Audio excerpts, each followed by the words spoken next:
Hi, I'm John Silve, and this is Art and Design. Today, my guest is Bert Ahrens. Bert, thanks for coming on the show. Thank you for asking me to. Bert, I know there's so many different titles for you, but what do you consider what you do on a daily basis? I would say the thing that I do most on a daily basis is being in the role of as a supporter of artists. Meaning, that's kind of multifaceted, but what it essentially is working with curators and working with gallerists to become familiar with younger artists, say emerging artists, who may not be well known in the marketplace, but their work has a lot of important ideas, addresses a lot of important issues in the work itself that curators might be interested in receiving that work into their collection, and that's done working with me. So I will contact a curator at a given museum that I have a relationship with. We'll go over the artist's career to that point, their work, the trajectory they're on with their work, and discuss what place in the collection their work can possibly hold. That is, if it can add a new dimension to the museum collection holdings that are already in place. So it involves a good amount of study, research, collecting information, and it's really a team effort between myself, the gallery, and the curator to all get together and select a certain artist, and then take a close look at what works are available with the gallery. And most of the artists that I've worked with on this basis are showing at a gallery. So the gallery is really, I would say, the starting point for the process. Talking to the gallery director, gallery people about why they're showing the artist, what they see as important in the artist's work, and whether they feel the work by that artist would be ready to enter a museum collection. And after we talk together about, in fact, choosing that artist and selecting a certain work, I'll then take that work to a curator, not physically take, but I'll introduce the work to a curator, ask if they know the artist, if they're familiar with the artist's practice meaning sort of their overall range of work that they do, and whether they've been considering that artist's work previously going into the museum collection or not. So at that point, they'll get back to me, that is the curator at the museum, and they'll let me know. They'll meet with their colleagues, and the curatorial team at the museum will discuss all of the virtues, all of the qualities and offerings in the work, and whether they feel that artist and the artist's work are at that point in their career that the work would offer something new and something exciting to the existing museum collection. And the process varies in time. Of course, for me to identify the artist, that really varies in time from whether I knew about the artist before, or whether I'm just bringing myself to the artist, discussing with the gallery the artist's work in much more depth, what they think are really strong examples of the artist's practice. Frankly, one criteria is whether is in my role, the key part of me as a part of the process is whether I can, in fact, acquire that work at that given price point and move things on from there, because what it is I will be the person responsible for making that work a gift to the museum once the curatorial team and the director at the museum write off on, that is, approve the work going as a gift into the museum collection. So it really varies in terms of how fast the gallery's working with me, how quickly they get the material back that I asked for, how available they are, because galleries these days are pretty busy with their own programs and showing their own exhibitions and working with other artists as part of the program. So I rely on the galleries sort of at the entry point of the process to get back to me and put our heads together and feel good about with the artists. We always try to get the artists' consent that they have some knowledge that this process is taking place, but we have to be careful because we don't want to get the artists' hopes up too much, because there are in some cases where the curatorial team at a museum doesn't feel that the work is a right fit for the collection at that time. So we don't want to get too far ahead of ourselves, that is the gallery and myself, and even at the next point, even the museum curators themselves, because we aren't sure whether in the end the work is going to first be approved by the curatorial team, and then the director has a very important role. They also have to join with the curators to approve the work themselves. So their thoughts and their knowledge enters into the process at that point. So like I said, it really is a team effort. I feel we all have equal roles and we all work equally to try to make the process go well in the end, have the work approved, because really the bottom line is we're trying to support the artist's career, I've been told, in one of the most important ways that it can be supported at that time in their career. Well, that being said, can we use an example, because you went through this process and you are promoting LACMA on your shirt right now, so can we talk about your most recent donation to them and how it started and how it ended up going to the museum? Okay, that's, I am, you caught it. I have, briefly, I have family in LA, and which makes it the main reason that I go out there. But I revisited a curator who worked at LACMA, and every year for about over a span of 7 years, she'd always send me something at the end of the year that said, just checking in, want to know what you're up to, I want to make sure you're well, not asking me to donate anything in that email or that text, and just say, let's keep in touch. This is just a reminder to keep in touch.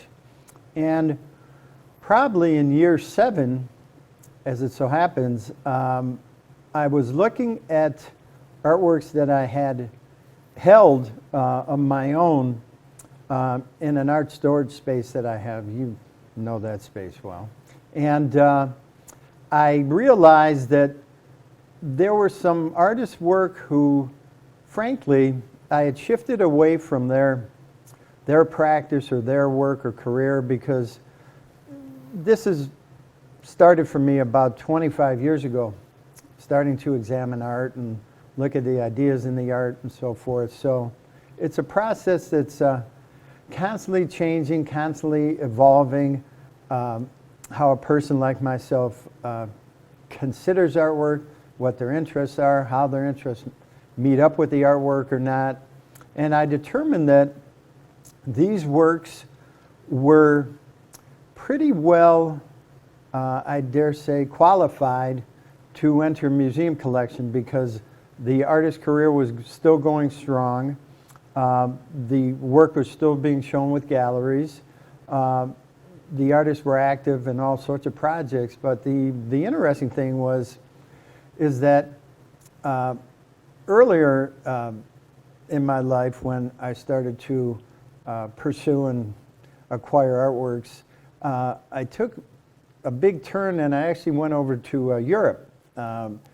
And that was a result of attending some art fairs and making contacts and meeting up with new galleries and new artists' work to me then.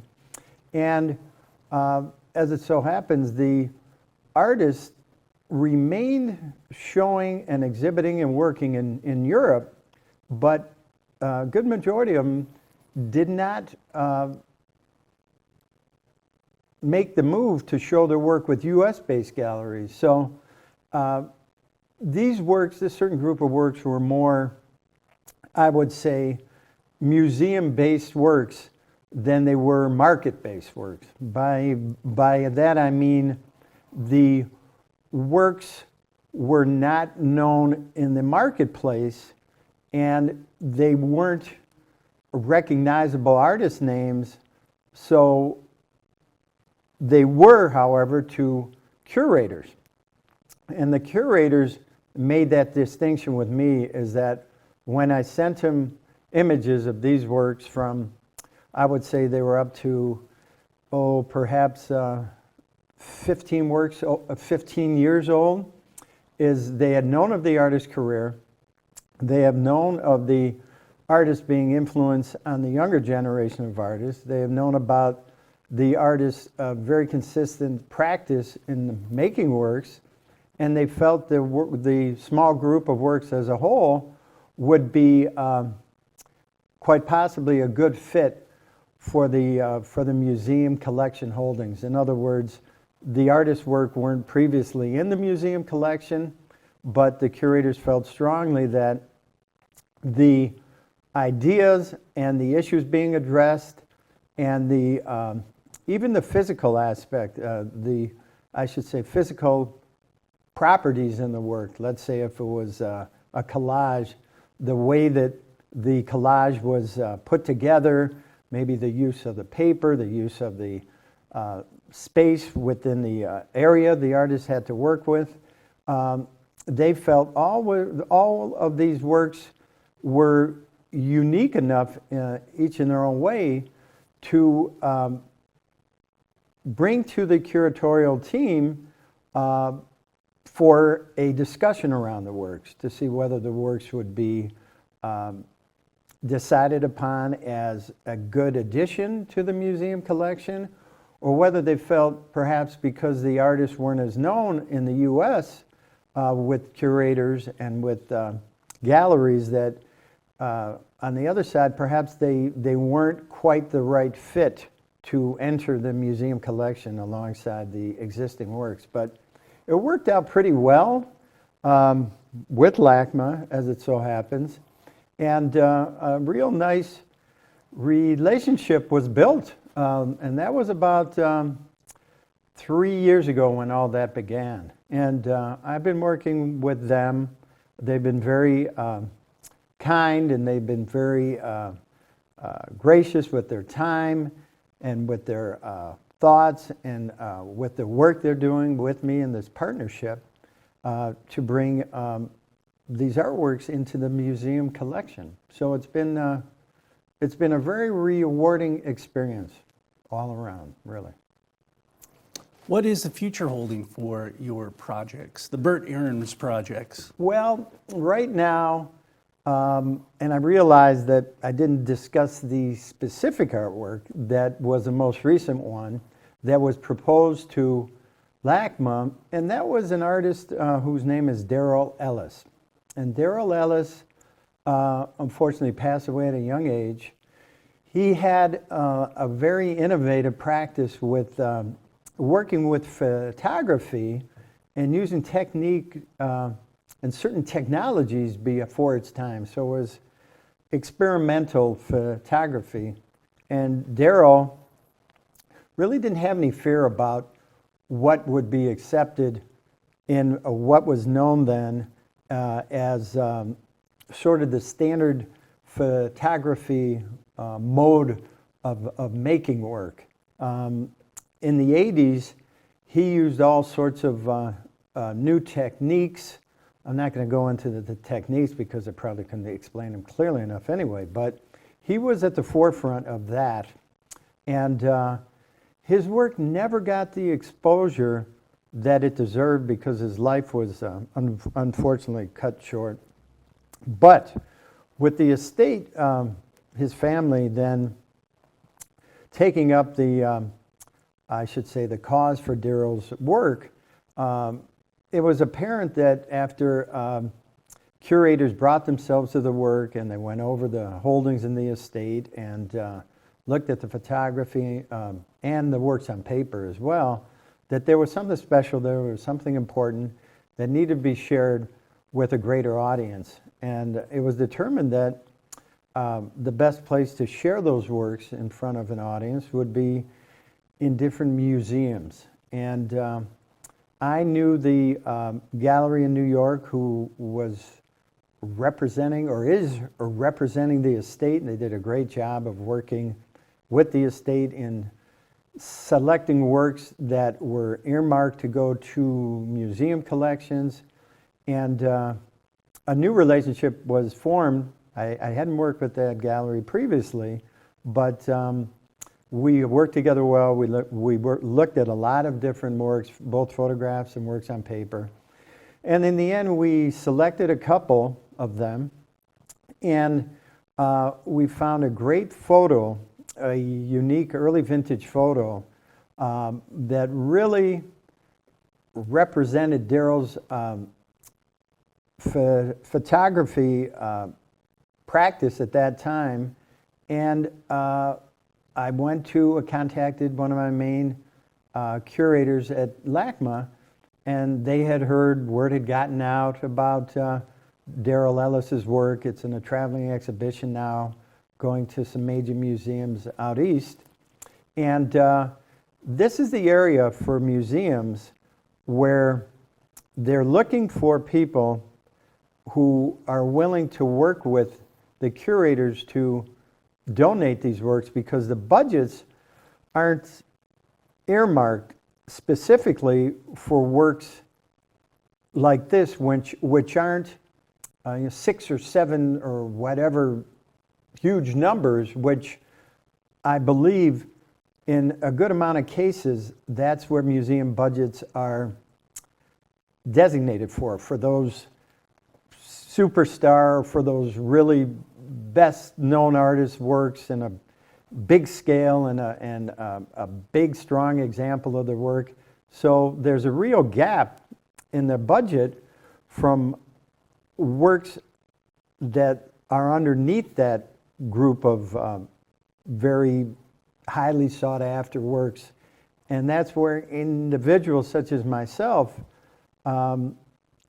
get in touch with the curators and get together and make a plan where, if it's possible for me to help support one of the departments at a museum, whether it be working with the curators of photography or the curators on paper for drawings, or other curators in the contemporary department, for folks such as myself to help fill that gap and make those gifts of works that I'm told really do make quite a difference in introducing their audience to younger, very talented artists who are addressing important issues in their work. Well, as an artist advocate and a museum advocate, we found Bert Aaron's sweet spot. Right there. That's right. Well, and you're also, I know you don't like the term, but you are a collector. Well, that's interesting point you're making. We all start out somewhere in the path to bringing artworks in our lives. And that's what I had known at that point when I started to research and visit galleries and make decisions to acquire work. You're sort of cast in the role of a collector. Once you do that with galleries, on a consistent or somewhat of a consistent basis so that the fine art world wants to attach sort of a term or a label to that person, and one that's been used for forever is the term collector. And I did wear that hat for a while, and I did all those collector activities, visiting the galleries and going to fairs. The art fairs are really a destination for fine art collectors these days. So much business is done there, and so many good work examples are shown, and so many relationships are built. And really, the fairs have grown a great deal in popularity and importance, especially over the last 10 years. And it's going to continue to grow because I'm told that a good percentage of a gallery's sales for that year happen as a result of the sales at the fair, leading up to the fair, and shortly after the fair, by all the interest that is shown by the art buyers. But I did make a shift in that I did some of those things, very modest storage space, and there's a little bit of room on the walls to put up some works. And I know some curators for a while now, or I've known them for a while, and they're mostly based out of town, but they'd call me and say, Bert, I've got a photography committee coming with me from the museum to visit Detroit and go to the DIA and Cranbrook, and we're going to go into some private homes. And they'd say, do you think you could put together a group of photographs on the wall? And I go, oh, sure, give me a chance to look through and do something, help me curate, so to speak, a group of works, trying to make some type of connections between the photos and put it up on the wall, and help out the curator and the group because they could add my space to their stops they're making on that day that they're in town. So I did that, and it was those were good experiences. The curators and group seemed to enjoy themselves. But after they left, there were far few people around to enjoy what was just installed. So that's when I started thinking a lot about how can the works get before a wider audience, greater numbers, to really experience the work and enjoy what the works have to offer. And that's when, like I spoke to earlier, I got in touch with this curator out in LA, and she was very helpful in getting me to understand how making some of these donations of works really made a difference in the collection, finding a spot in exhibitions, being in various exhibitions that they were expecting good response to with audience turnout. So in my mind, it was about supporting the work and the artist, who were of course responsible for the work, I think in the best possible way. And like I said, with a lot of help from others, I got on board with the practice of meeting with the galleries and the curators and deciding what works would be good possibilities if I could make it happen with the others to enter a museum collection, especially at an important time in that artist's career. And I've never looked back. I mean, I've made great relationships with people who I respect a great deal at different museums. And I'm working on that now with one of the curators who's new to Detroit. I don't want to share too much information. I want to take that step by step. But I'm optimistic that that's going to work out as well as these other experiences have for me. And I'm excited about it because it's in my own town, and it's exciting. That's probably going to be the next step for me, is to work with that person, and hopefully we can do some really good things together. Bert, you're an all-around art factotum that is here for the community, and you've done a great job with it. And I appreciate you coming on the Art and Design Show. Thanks for sharing your insights with us. Well, I appreciate you asking me, and I hope I said some things that will give some folks